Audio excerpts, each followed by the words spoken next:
Nós vamos meditar hoje em Efésios capítulo 4, do versículo 1 ao 16. Mas agora, nesse início, vamos ler apenas alguns textos, então me acompanhem aí.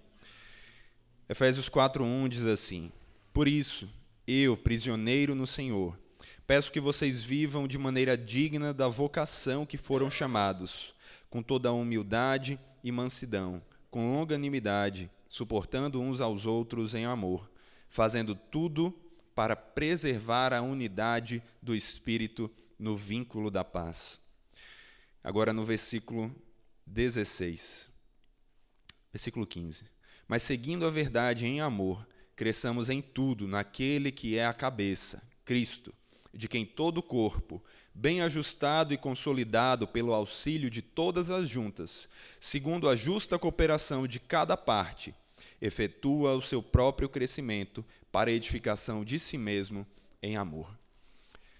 Aqui nós vemos a importância da unidade, mas também a importância da diversidade. O dilema do uno e do múltiplo, do uno e do diverso, é um dos dilemas mais antigos da filosofia, um dilema pré-socrático, desde os primeiros filósofos. Ali, esse dilema gira em torno de o que é a realidade.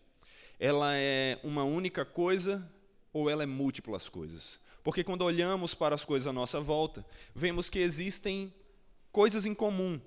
Existe uma matéria, existe algo em comum, una. Mas também existe diversidade, existe partes. Então, o que é a realidade? Esse é o dilema que vários filósofos tentaram resolver. Dois deles, no período pré-socrático, foram os mais marcantes nesse ponto: Parmênides e Heráclito. Parmênides defendia a bandeira da unidade. Ele defendia que tudo era uma única coisa e que, na verdade, não havia mudança, que qualquer aparente visão de mudança, de transição, de modificação, era isso que a gente via, uma aparência, uma ilusão.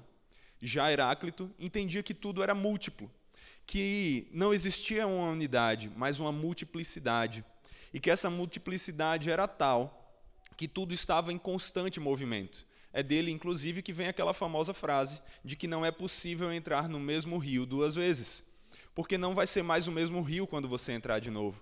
Ele já se moveu, ele já andou, as coisas são diferentes.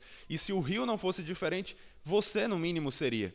Você não é o mesmo que era 5 anos, 10 anos atrás, ou mesmo segundos atrás. Então, um defendia a multiplicidade, a mudança, e outro a unidade. Mas eles não chegaram a um acordo. Sabe onde nós vemos a resolução desse que é um dos maiores dilemas da filosofia? Em Deus. Na Trindade, para ser mais exato. A Trindade é a resolução do dilema do uno e do múltiplo. Porque na Trindade nós vemos a unidade. Só há um Deus. Mas nós vemos a multiplicidade. Há 3 pessoas. E essas 3 pessoas vivem em uma harmonia tal que são um único Deus. Deus é a solução de um dos maiores dilemas filosóficos. E ele trouxe essa característica dele mesmo, essa unidade e diversidade para a sua igreja.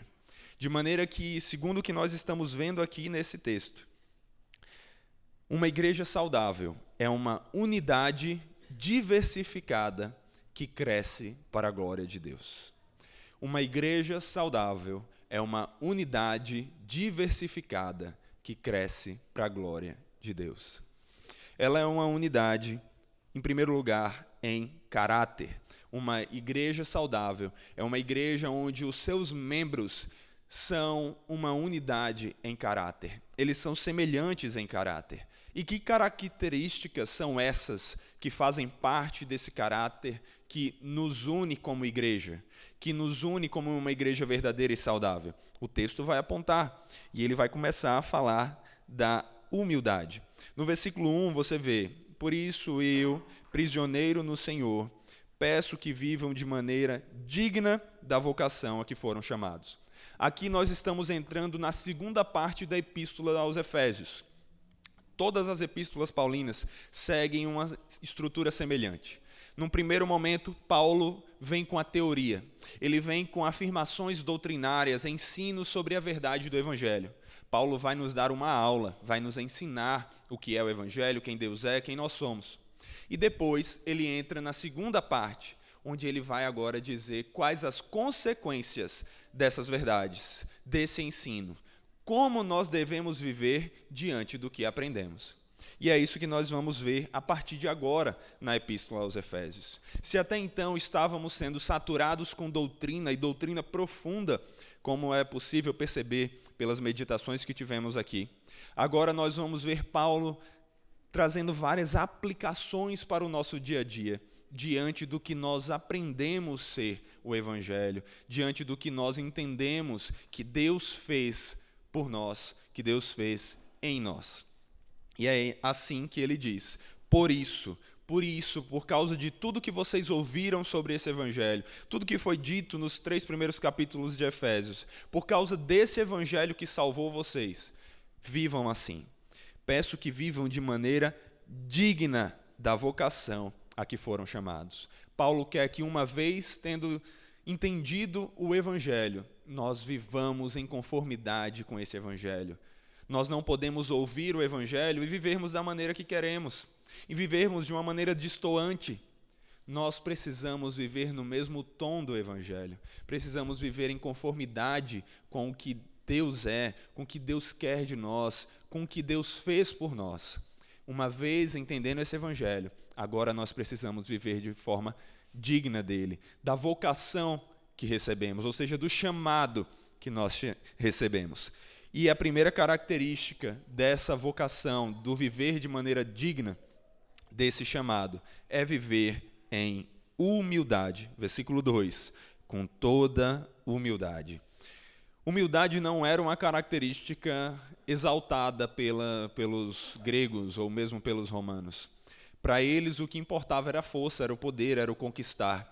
Mas o cristianismo, com o exemplo máximo do grande Senhor humilde, Cristo, ele vem com uma nova lição. E ele exalta a característica da humildade. Porque ser humilde não é uma questão de ser fraco. É uma questão de você não olhar para si mesmo como forte. No nosso caso, também inclui, quando olhamos para Deus, o reconhecer que nós somos, sim, fracos e pequenos diante de um Deus grande e exaltado.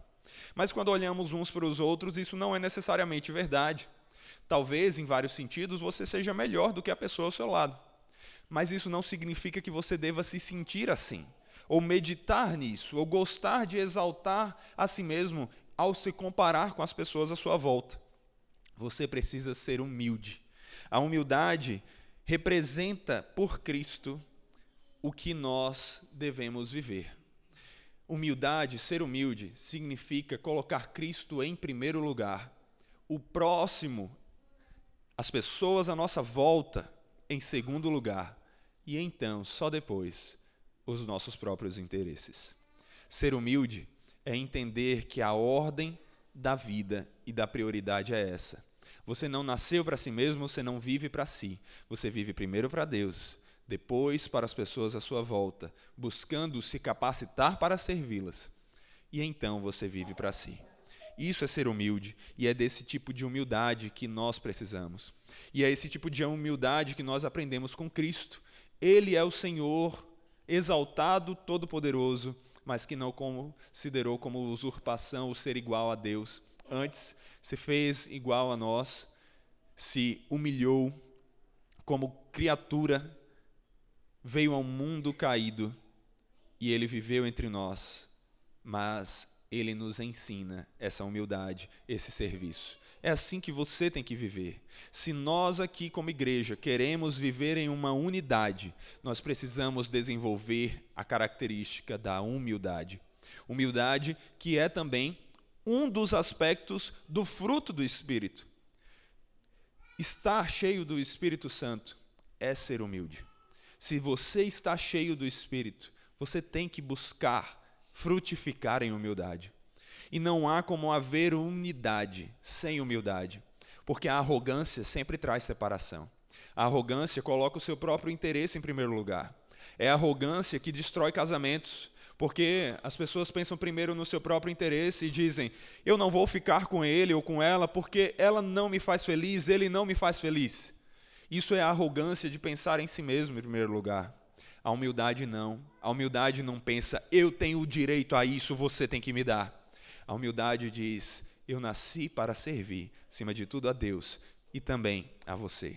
O casamento é um dos maiores exercícios disso, porque no casamento nós temos que servir, nós temos que cuidar. Nós não casamos para nos fazermos felizes. De certa forma, não casamos nem mesmo para fazermos os outros felizes, porque não somos a fonte da felicidade. Deus é. Mas nós casamos para servirmos os outros e fazermos eles felizes, apontando para a fonte da felicidade, que é Deus. Essa é a raiz do casamento. É lutar para que vivamos em unidade assim. Na igreja, a mesma coisa. Vivemos em humildade quando não queremos satisfazer uns aos outros. Não com as nossas próprias ações, mas queremos servir uns aos outros, fazendo com que cada um de nós conheça mais a Deus, ame mais a Deus, desfrute mais de Deus e assim se satisfaça com aquele que sim é exaltado, é grande e merece toda adoração. É essa humildade que nós precisamos e é essa humildade que eu pergunto se você tem desenvolvido. Como está o seu coração, humilde ou arrogante?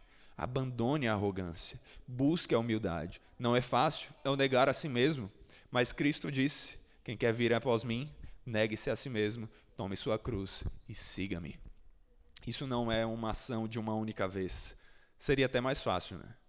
Dar a vida em um único momento é doloroso, mas parece mais fácil do que o diário, o todo dia. Mas é isso que Deus nos chama a fazer. Todo dia nos sacrificarmos pelos nossos irmãos que estão sentados aqui. Servirmos, buscarmos o bem uns dos outros, nos sacrificarmos nos nossos casamentos, nos sacrificarmos na criação dos nossos filhos, que também exige muita humildade, desapego, serviço. Humildade é essa primeira característica da unidade que nós precisamos desenvolver em caráter. A segunda característica de um caráter que traz unidade para a igreja é a mansidão. Mansidão não é você ser fraco. Mansidão é mesmo você sendo forte, você escolher intencionalmente não exercer a sua força revidando. Mansidão é preferir sofrer o dano a causar o dano. É como Paulo fala lá em 1 Coríntios, capítulo 6, quando ele está falando das disputas que estavam acontecendo naquela igreja, onde pessoas de dentro da própria igreja estavam levando umas às outras para os tribunais. E ele diz: como assim vocês preferem fazer isso? Trazer para os que não são de Cristo, que não tiveram seus olhos abertos, a capacidade de julgar entre vocês. Como vocês não preferem sofrer o dano antes de causar? Ele diz: o simples fato de moverem ações uns contra os outros já é completa derrota para vocês. Por que não preferem sofrer a injustiça? Por que não preferem ficar com prejuízo? Isso é a mansidão. É muitas vezes escolher o prejuízo, mesmo tendo o direito de ir lá e exercer a nossa força e conquistar o que teoricamente merecíamos. É essa característica que nós precisamos para a unidade da igreja. A característica que busca a conciliação. A característica que não busca o revidar exercendo a força. Mas mesmo sendo mais forte do que o próximo que nos causou o dano, não exercemos a nossa força, damos a outra face e vivemos em comunhão. Tentamos estabelecer a comunhão novamente. Tentamos restaurar o relacionamento. Só assim haverá a união. É a mesma coisa para o casamento. É a mesma coisa para o relacionamento entre pais e filhos. É o ser manso. Quando o marido diz: eu vou exercer minha força e eu vou dominar sobre você, ele não está guiando a sua esposa na submissão que ela deveria ter. Ele está sendo tirano. A submissão que Deus quer é a que a esposa, por si mesma, se coloca debaixo da decisão do marido, para andar com ele, e não por causa da força dele. É assim que nós reagimos no casamento. A mulher também, muitas vezes, vai ter uma posição de força, mas o ser manso é não exercer essa força revidando, é não responder uma resposta que nós tivemos, uma ofensa que nós tivemos com uma outra ofensa, mas é o dar outra face, é o exercer esse controle, mesmo tendo as forças, para dar uma resposta que humilharia aquela pessoa, para dar uma resposta que magoaria aquele que nos magoou. Isso é no casamento, isso é no culto, isso é no nosso convívio da igreja, isso é na criação entre pais e filhos, isso é em todo relacionamento. Mas principalmente aqui como igreja, precisamos exercer a mansidão e não a força. Além disso, nós precisamos também da paciência. Paciência é a terceira característica colocada aqui para o caráter dos membros de uma igreja que permanece unida. A paciência é a capacidade de suportar a ofensa sem revidar. É o guardar isso e não reagir. É o você não devolver essa ofensa. Todas essas características estão ligadas entre si. Cada uma com seu foco, cada uma com sua especificidade. Mas a paciência tem a ver com você realmente não agir em momento algum revidando, mas você deixar a Deus o exercer justiça, porque a nossa justiça é falha muitas vezes. Então nós precisamos ter controle, nós precisamos da paciência, nós precisamos ter esse cuidado. Além disso, outra característica que deve marcar uma igreja que permanece unida em caráter é o amor. O amor não poderia faltar. O amor, como nós vimos no nosso momento aqui de confissão de pecados. Como vamos permanecer unidos ao Senhor, amando o Senhor, se não amamos a nós mesmos? Quando fomos salvos e unidos a Deus, não fomos unidos somente a Deus, mas fomos unidos uns aos outros. Nós somos igreja. Somos. Igreja é o corpo de Cristo. Mas o corpo não é um único membro, são vários membros. Assim, quando fomos unidos a Deus, fomos unidos uns aos outros. E por isso precisamos amar uns aos outros, se amamos o cabeça do corpo. Nós precisamos exercer o amor. Mas amor, segundo as Escrituras, não é mera palavra, não é mero sentimento. É ação. Não adianta você virar para a pessoa do seu lado e dizer, eu amo você, se suas ações não demonstram isso. É assim para um casamento também. Não adianta você dizer, eu te amo, se você não serve, se você não cuida, se você não age em prol do crescimento daquela pessoa. Na igreja é assim. Não adianta dizermos que amamos a Deus, se não amamos ao próximo a quem vemos, certo? Vocês estão vendo uns aos outros. Vocês têm que amar uns aos outros. E amar não é só falar, é servir. Como você tem buscado servir as pessoas à sua volta? Isso é algo que precisamos intencionalmente desenvolver. Não esperar que uma oportunidade aconteça e assim tudo aponte para agora que ficou fácil servir. Não. É pensar, ser proativo. Não esperar alguém vir até nós e dizer, eu preciso disso, mas pensar antes, como eu posso servir? Isso é amar. É assim que uma igreja permanece unida, quando seus membros amam uns aos outros. Meus irmãos, eu estava assistindo um filme baseado naquela série Breaking Bad. E a série e o filme estão relacionados a traficantes que tem alguma relação entre si. Mas uma coisa que me chamou a atenção nesse filme foi como um desses ex-traficantes, vamos dizer assim, ele tinha parado, ele estava numa situação de grande necessidade. Ele não tinha nenhum dinheiro, ele precisava fugir, e ele precisava de recursos para isso. Ele foi até seus amigos, que também o ajudaram na época que ele traficava, e esses dois pegaram dos seus recursos tudo que tinham ali, até carro, dinheiro, e entregaram nas mãos dele. Entregaram para que aquele amigo conseguisse ter uma vida, conseguisse viver. Eles estão fazendo aquilo da maneira errada. Esse não é o amor que nós devemos uns aos outros, no sentido de passar a mão, ajudar uns a encobrir os crimes do outro. Mas algo que é admirável, que me chamou a atenção e que eu comentei com a Raíssa foi: nossa, nós precisávamos amar as pessoas na igreja assim. Quando que nós somos capazes de olhar para alguém que está em falta de algo e dizer: olha, eu não estou te dando do que está sobrando, eu estou te dando tudo que eu tenho aqui, mas para você não ficar sem faltar. Aquilo ali, com certeza, é um filme. Mas acontece coisas assim entre pessoas, entre amizades. Nenhuma amizade deveria desfrutar de um sacrifício, de um amor maior do que a que nós deveríamos construir aqui entre nós. Do amor sacrificial, do servir dessa maneira. Do servir com os nossos recursos, do servir com o nosso tempo, com as nossas ações. Busque amar, não só com o que sobra dos seus recursos e do seu tempo, mas de forma ativa. O rapaz nem havia pedido. Eles ofereceram. E ofereceram muito mais do que ele tinha pedido. Que assim nós amemos, nós cuidemos, nós sirvamos.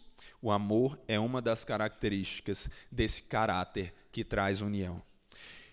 E a última característica dessa união, desse caráter que traz união para a igreja, é o próprio desejo por união que nós vemos aqui também.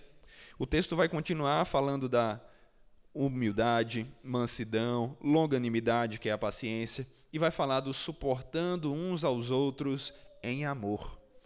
Nós precisamos amar, nós precisamos suportar, e ele vai falar aqui, fazendo tudo isso, para preservar a unidade do Espírito no vínculo da paz. É para isso que nós fazemos todas essas outras coisas, para manter a unidade. E por que nós queremos essa unidade? Porque nós não queremos destruir o corpo de Cristo. Nós não queremos causar perda para Cristo. Nós queremos que o corpo dele permaneça saudável, unido, forte. Essa é uma característica fundamental para uma igreja permanecer unida. É ter esse desejo por união. Como é que está esse desejo no seu coração? Você continua vindo para a igreja como se fosse nada? Como se fosse simplesmente para cumprir um dever? Ou você realmente está em busca de criar unidade, relacionamento com as pessoas à sua volta?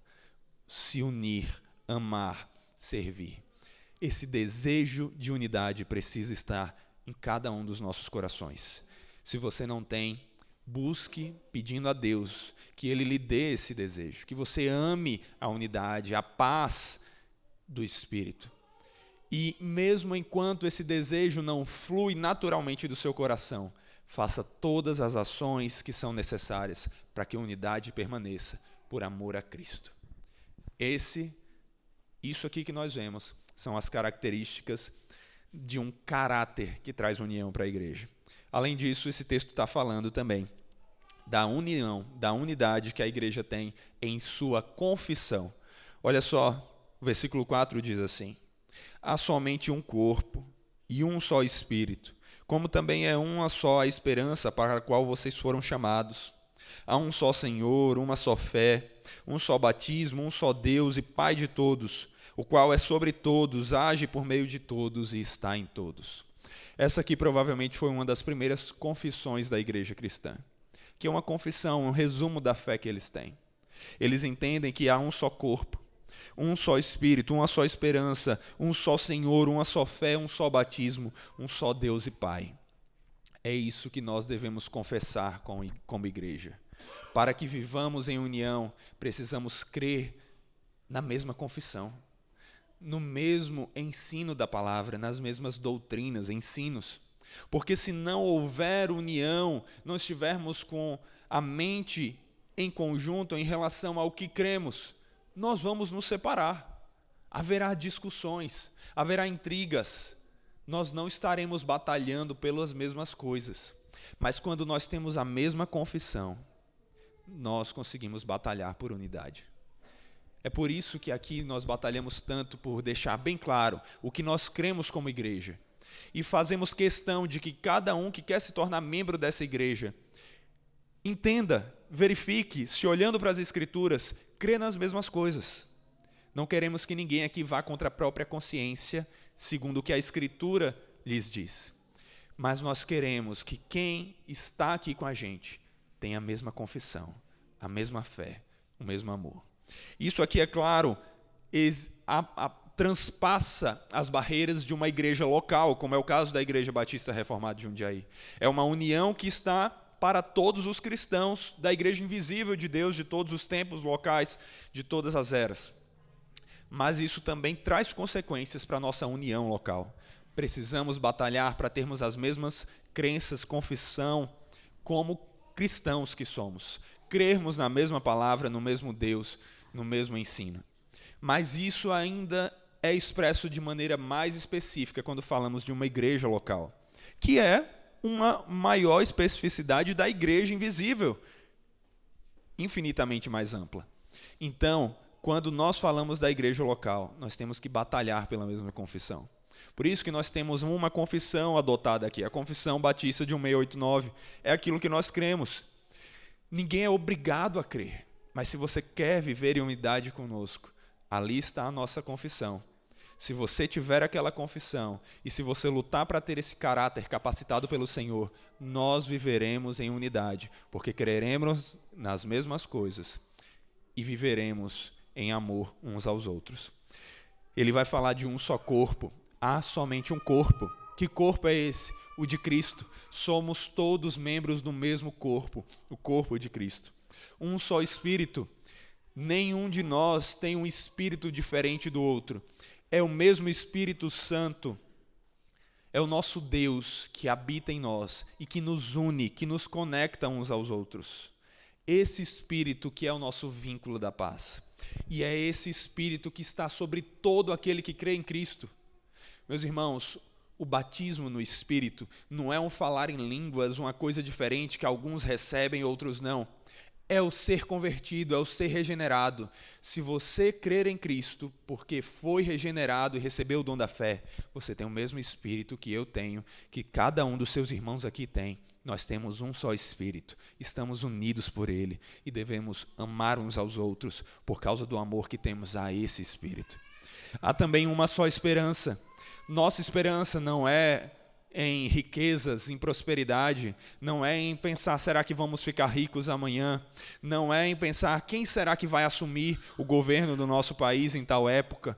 Nossa esperança não é deste mundo, mas ela está nas promessas de Deus, reveladas na palavra. Nossa esperança é o próprio Deus. Se nós permanecemos juntos na confissão dessa esperança, de que aquele que começou a boa obra em nós há de completá-la até o dia de Cristo Jesus, nós ficaremos firmes e unidos. Nós temos um só Senhor, esse Senhor é Cristo. Todos devemos nos submeter às ordens dele, ao serviço a ele, e isso traz unidade. Nós temos uma só fé, nós cremos na mesma palavra, no Evangelho, no credo apostólico que confessamos aqui.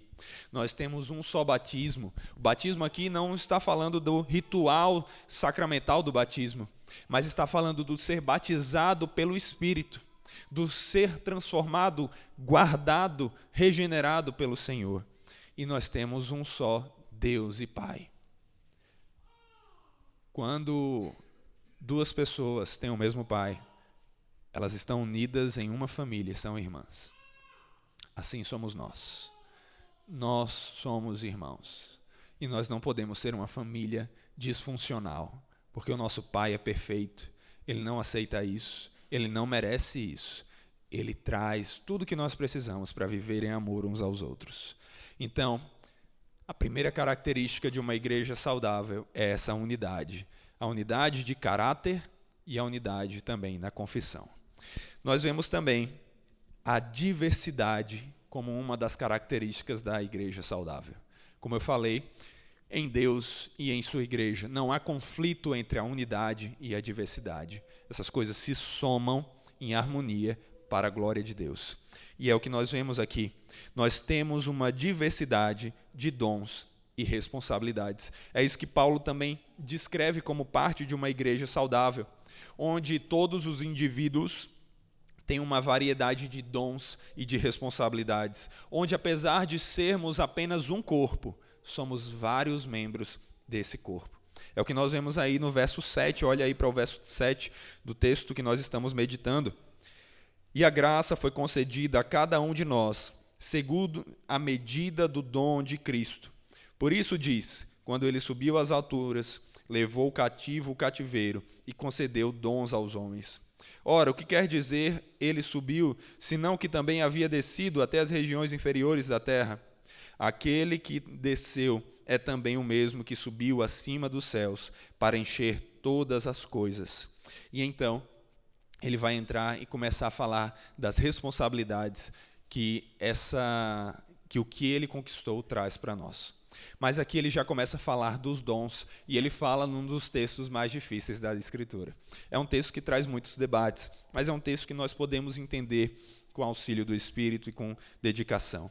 Aqui o que nós vemos é Paulo citando o Salmo 68, versículo 18. Mas desde o 17 vale a pena ler. Diz assim: os carros de Deus são 20.000, sim, milhares de milhares. No meio deles está o Senhor. O Sinai tornou-se em santuário.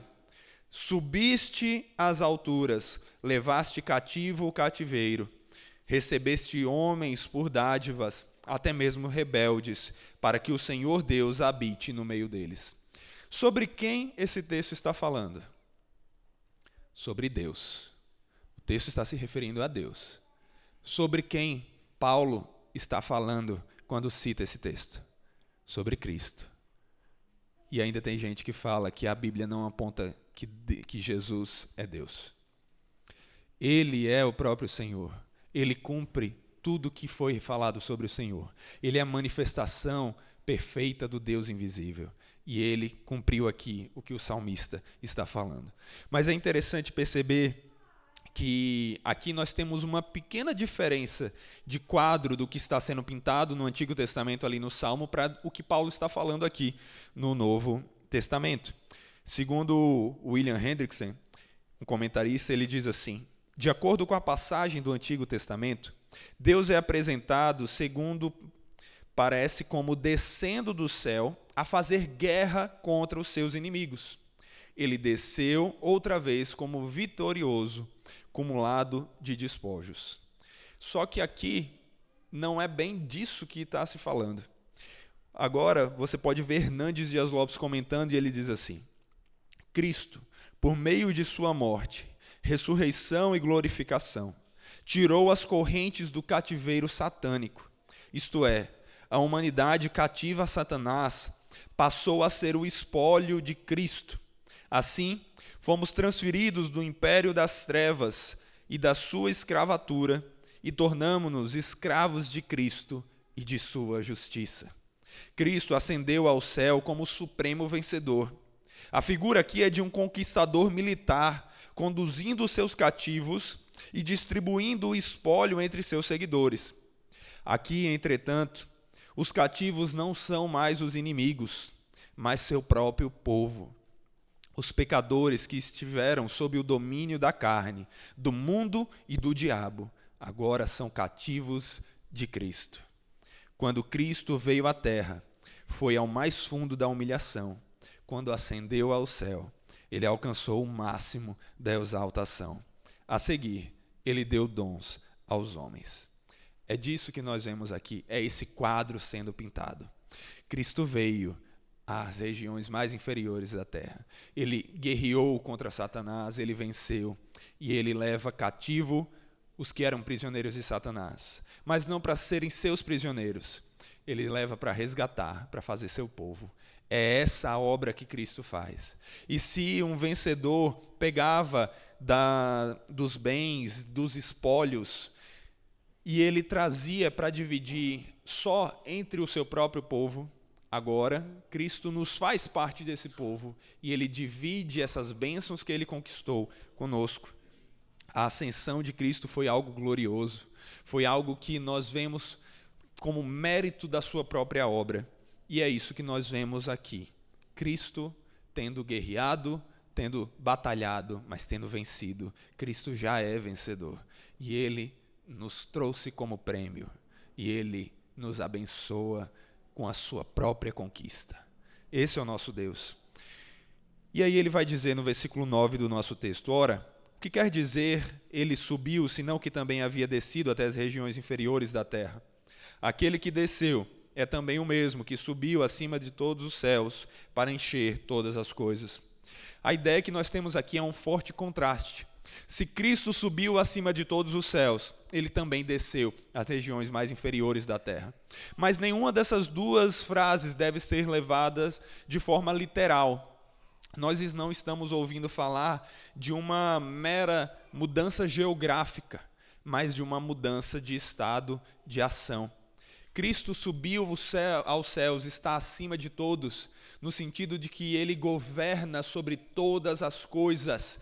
Ele é o Senhor de tudo, exaltado, governando com o Senhor Deus. Esse é o nosso Senhor Jesus. Mas ele também desceu às regiões mais inferiores da terra, não como uma mudança geográfica, mas no sentido de que ele experimentou as dores do inferno na cruz. Quais são as dores do inferno? É a punição pelos pecados. Cristo na cruz aguentou o inferno que eu e você deveríamos receber, a punição pelos nossos pecados para nos salvar. É isso que Cristo fez. Isso é o descer às regiões mais inferiores da terra. É o sofrer esse inferno agonizante ali na cruz. Mas ele fez isso e ele venceu. Cristo, como diz Paulo em Filipenses, se humilhou, tornando-se obediente até morte e morte de cruz. Por isso, também Deus o exaltou sobremaneira e lhe deu o nome que está acima de todo nome. Cristo conquistou tudo, ele é dono de tudo, mas ele divide das suas bênçãos conosco. Mais especificamente, a bênção pela qual ele sofreu, a salvação e os dons necessários para a proclamação da mensagem dessa salvação. Cristo nos dá esses dons. Todos nós temos algum dom para isso. E aqui Paulo vai passar a falar de alguns desses dons, que são resultados dessa exaltação de Cristo, que agora enche todo o universo, compartilhando dessas bênçãos que ele mesmo conquistou. E a primeira coisa que ele vai falar agora é sobre como esses dons são manifestados em responsabilidades. O versículo 11 diz assim: e ele mesmo concedeu uns para apóstolos, outros para profetas, outros para evangelistas e outros para pastores e mestres. Ele vai descrever aqui alguns dons e responsabilidades. E ele vai começar falando dos apóstolos. Nós já tivemos a oportunidade de meditar aqui e afirmarmos que não existem apóstolos nos dias de hoje, como no mesmo sentido dos 12 apóstolos, os apóstolos de Cristo, que nós vemos narrados na Escritura. Porque aqueles apóstolos precisavam de algumas qualificações para serem chamados assim. Eles precisavam ter sido testemunha ocular do Cristo ressurreto. Eles precisavam ter sido comissionados diretamente pelo Cristo ressurreto, para exercerem o seu ministério. E eles precisavam ter uma espécie de autoridade apostólica para terem capacidade de exercerem alguns sinais e milagres apontando para a mensagem do seu evangelho. Não há nada parecido com isso nos dias de hoje. Não há apóstolos como esses apóstolos que nós descrevemos aqui. Mas apóstolo significa enviado. E nesse sentido, todos nós temos o dom do apostolado, no sentido de que todos fomos enviados para proclamar o evangelho. Nesse sentido, todos somos apóstolos e essa é uma das responsabilidades da igreja.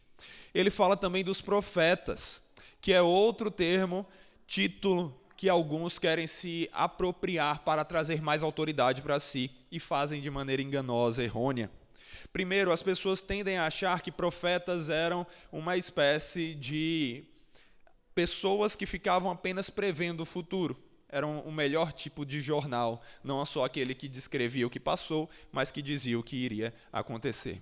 Mas se você olhar com cuidado para os profetas, olhar com cuidado para os livros proféticos, você vai notar que na maior parte das vezes eles não estavam prevendo o futuro. Eles estavam simplesmente reafirmando as palavras que Deus já tinha dito no passado. Profeta, mais do que alguém que previa o futuro, era alguém que trazia as palavras de Deus para o seu povo. No sentido de alguém que recebia uma revelação direta de Deus e a proclamava de forma inspirada e inerrante, não há mais. Não há mais nenhum profeta nesse sentido. Por quê? Porque hoje nós já temos toda a profecia de que precisamos do Senhor. Aqui, nesse livro, o cânon bíblico já está pronto. Nós já temos os 66 livros das Escrituras nos dizendo tudo que nós precisamos saber sobre Deus, tudo que nós precisamos saber para viver para o seu inteiro agrado. Isso é o nosso profeta, é Deus falando por meio da sua palavra e dos seus profetas. Mas, ao mesmo tempo, toda vez que anunciamos a mensagem de Deus que já foi falada, nós estamos sendo profetas. Eu estou sendo profeta aqui hoje. Eu estou trazendo uma profecia de Deus para vocês. Uma profecia que é não a previsão do futuro, mas um relembrar daquilo que Deus já falou no passado e que Ele cumprirá no futuro. Toda vez que você proclama a mensagem de Cristo revelada em sua palavra, você está sendo um profeta. E, como todos somos chamados para pregar o Evangelho, nesse sentido, todos nós somos profetas. Seja um profeta bom, então. Não seja um mau profeta. Não seja um profeta que fala mentiras, que fala coisas que não se cumprem, que fala das suas próprias palavras. O profeta traz as palavras de Deus. E as palavras de Deus não são as que você sonhou, teve um arrepio, uma ilusão, um sentimento, mas são as que estão registradas aqui nesse livro e que você precisa conhecer e anunciar. Isso é a profecia. Depois Paulo vai falar dos evangelistas. E aqui ele está falando dos evangelistas itinerantes, aqueles que saíam pelos cantos anunciando o evangelho. É o que nós falamos, inclusive, na nossa oração de intercessão. Num sentido, todos somos evangelistas, porque todos somos chamados para anunciar o evangelho, fazer discípulos. Mas existe também aqueles que vivem exclusivamente viajando por aí, de canto em canto, pregando o evangelho, buscando fazer com que as pessoas saiam das trevas para virem para a luz. São, inclusive, pessoas que, ainda que estejam preocupadas em fazer discípulos, estão bem preocupadas com o início da fé de tudo, o início da conversão, o falar da mensagem do evangelho para que a pessoa tenha a primeira mudança de mente. E então, numa igreja saudável, ela seja educada, discipulada e cresça como discípulo para Cristo. Muitos recebem esse dom. Talvez esse seja um dom que você possa vir a verificar na sua vida. Talvez não. Mas uma coisa que você tem que ter certeza é que se você não é um evangelista, você é um impostor. Porque todo cristão de verdade é um evangelista. Então pregue o evangelho. Paulo vai falar, por fim, de pastores e mestres. E aqui há um debate na história da igreja se pastores e mestres é uma coisa só, são duas características de um mesmo indivíduo, ou se ele está falando de um grupo chamado pastores e de um grupo chamado mestres. A interpretação, uma das mais comuns hoje em dia no meio reformado, que é a que eu sigo também, é que, num sentido, nós vemos pastores e mestres como a mesma coisa e em outros não. Por quê? Porque todo pastor é mestre. Se o pastor não é mestre, ele não é pastor. Porque o que é ser mestre? É aquele que conhece para ensinar. É aquele que ensina. E nós já aprendemos que uma das características fundamentais e distintivas do presbítero, lembrando que presbítero e pastor são a mesma coisa segundo as Escrituras, é o ensino. Então todo pastor tem que ser mestre. É claro que alguns vão saber mais do que outros. Isso é comum, isso é óbvio, é normal. Mas todo pastor tem que ter a capacidade de ser mestre, de ensinar. Porém, também existe um grupo de mestres, que são mestres, mas não são pastores. Essa é uma distinção. Porque quais são as características, as responsabilidades fundamentais do pastor? A do mestre é ensinar. E há muitos homens que são focados no ensino, mas não no restante das características do pastor. Quais são elas? Segundo nós vemos nas Escrituras, poderíamos colocar aqui 4 como principais: o ensino, a oração, o cuidado e o governo. Essas 4 características. Todo pastor é chamado para ensinar, orar, cuidar e governar. Quando nós olhamos para Atos 6, nós vemos que havia uma discussão entre a igreja daquela época, porque as viúvas dos gentios estavam ficando sem a sua parte na distribuição dos bens.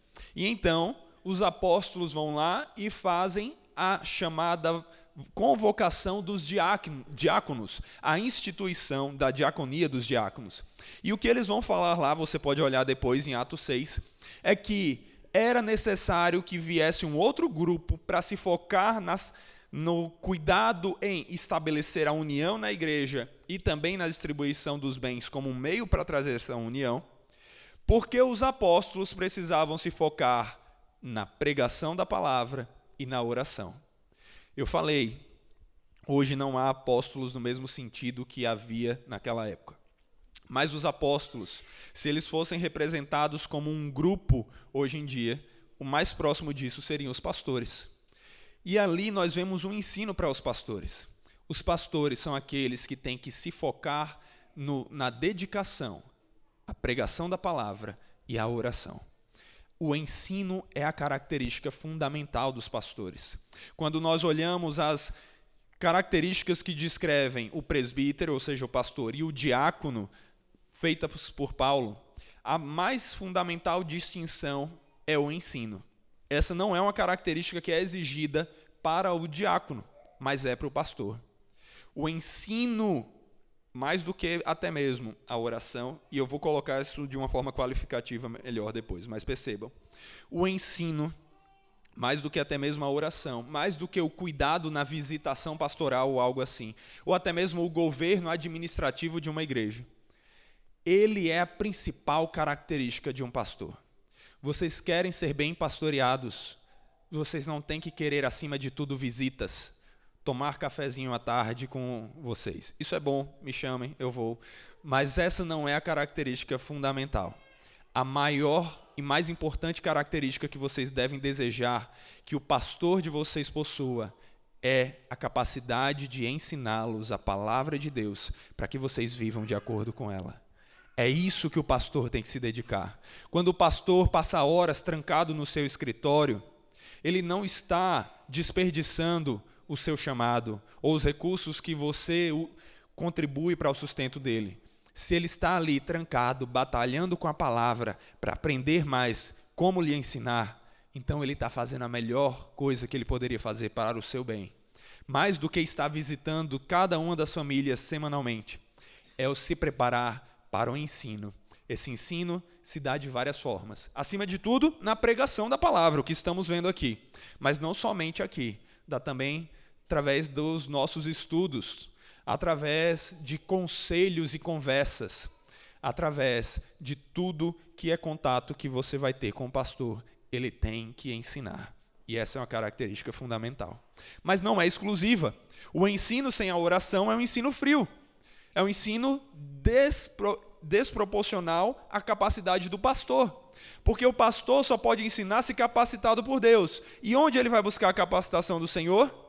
Pedindo ao Senhor em oração. A oração é fundamental para o pastor. Fundamental para que ele peça por si mesmo, para que ele se capacite melhor para servir a você, mas também para que ele ore por você. Então, quer um bom pastor? Que seja um pastor que ore por você. Que ele ore semanalmente, que ele ore por você, que ele se importe. Essa é uma tarefa fundamental do pastor. A outra tarefa é o cuidado. E esse cuidado ele vai se dar através da visitação pastoral. Ele vai se dar através de conversas no intervalo, entre culto e entre os estudos, e em vários outros momentos. Mas o cuidado pastoral não ache que está sendo deixado de lado quando o pastor não o visita. Porque nós sabemos de uma questão prática. Pastores não são onipresentes, nem têm todo o tempo. Não dá para visitar todas as pessoas. A gente luta para visitar, para estar presente, para estar sempre com alguém. Mas não tem como estar com todos, é impossível. Inclusive, isso é uma das necessidades de orarmos para que a igreja tenha vários pastores, não somente um, para que ela possa ser melhor pastoreada. Mas sabe quando o pastor também está cuidando de você? Quando ele está pregando a palavra. O pastor cuida através do ensino. Então, quando talvez você não receber uma visita do seu pastor com a frequência que você gostaria, mas ele está lhe ensinando a palavra de Deus com fidelidade, lembre, seu pastor está cuidando de você, porque ele está se dedicando a aprender a palavra e ensiná-la a você. Por fim, o governo. O pastor é chamado para governar, é isso que Paulo vai falar, que os presbíteros precisam presidir bem, governar, mas não como um tirano que exerce força sobre uma massa para o seu próprio interesse, e sim como alguém humilde e conselheiro, usando do ensino para lhe dar os melhores conselhos e governar assim o seu caminho.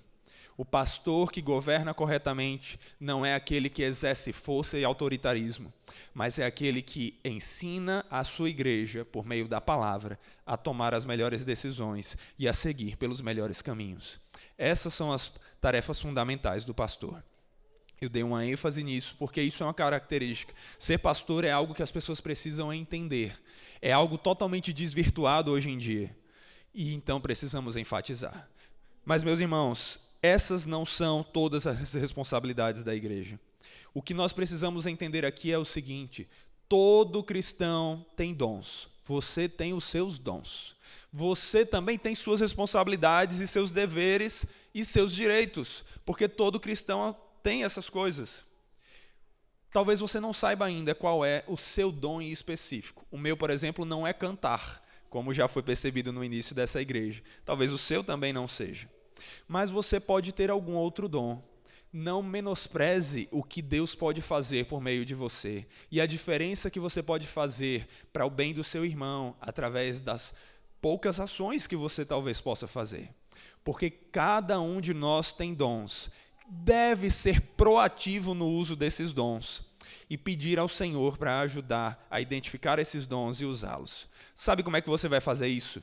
Sabe como é que você vai identificar os seus dons e conseguir usar esses dons? No convívio com a igreja. Você nunca saberá quais são os seus dons se você não conviver com a igreja, cuidando, servindo, em união. Assim você vai identificar os seus dons e vai poder usá-los. Porque dons que não são usados são inúteis, não servem para nada. Então, viva em união. Lembre-se que nós somos um corpo com vários membros, mas cada membro tem a sua importância. É o que Paulo vai falar lá em 1 Coríntios 12. Eu quero que você deixe aberto a Bíblia, marcada a Bíblia em Efésios 4, que nós voltaremos aqui. Mas vá lá para 1 Coríntios 12, versículo 12.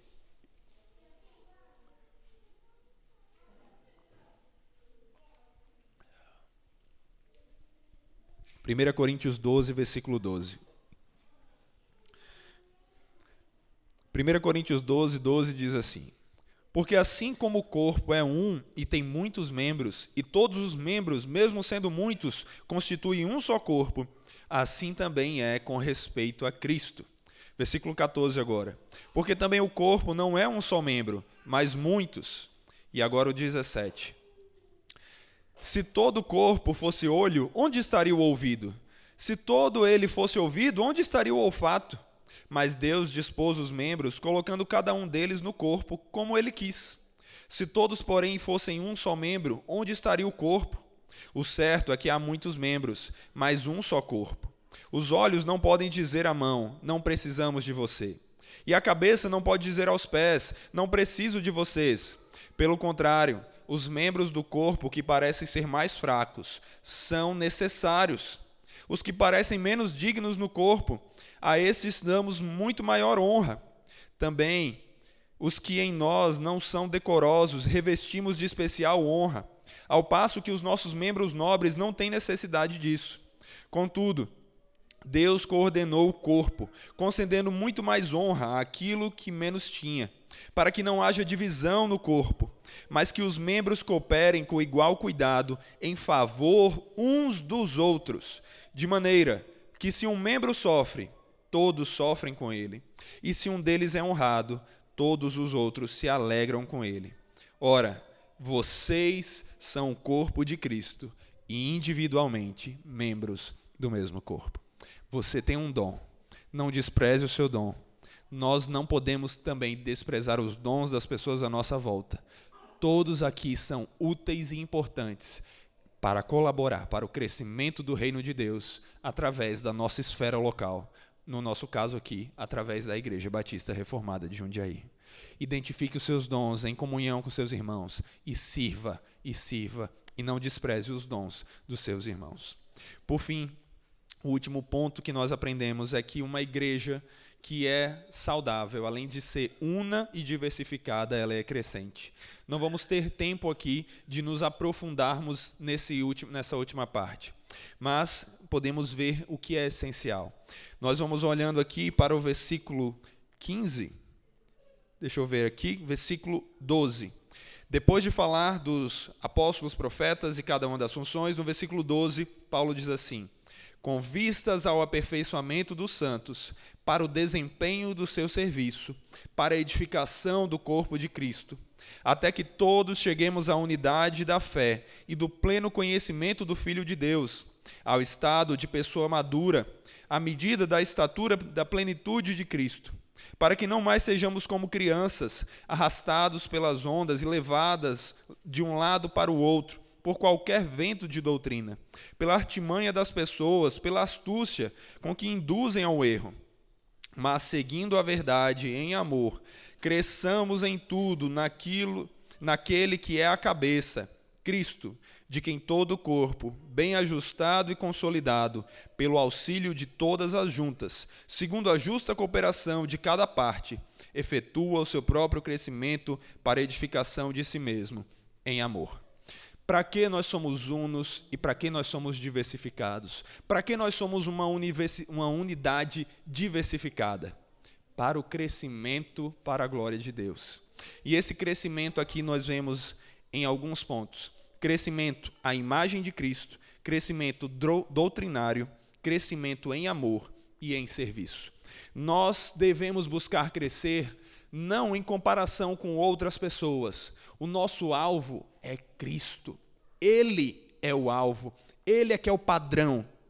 Então, nunca esteja, por um lado, satisfeito com quem você é, porque você é muito menos do que você deveria ser. Cristo, aquele que é perfeito. Você nunca deve se estagnar, deve sempre buscar crescer. Sim, não fique insatisfeito no sentido de murmurar e ficar triste, que vida difícil a minha, eu sou inútil, eu sou isso. Não, você é aquilo que você deveria ser naquele momento pela capacitação do Senhor. Mas, à medida que você está satisfeito em algum nível com quem você é, nunca esteja satisfeito ao ponto de dizer, agora eu já sou tudo que eu deveria ser. Porque você deve crescer à imagem de Cristo, à estatura dele. Não importa se você tem 1,70 e 1,70 é a altura mediana e aprovada.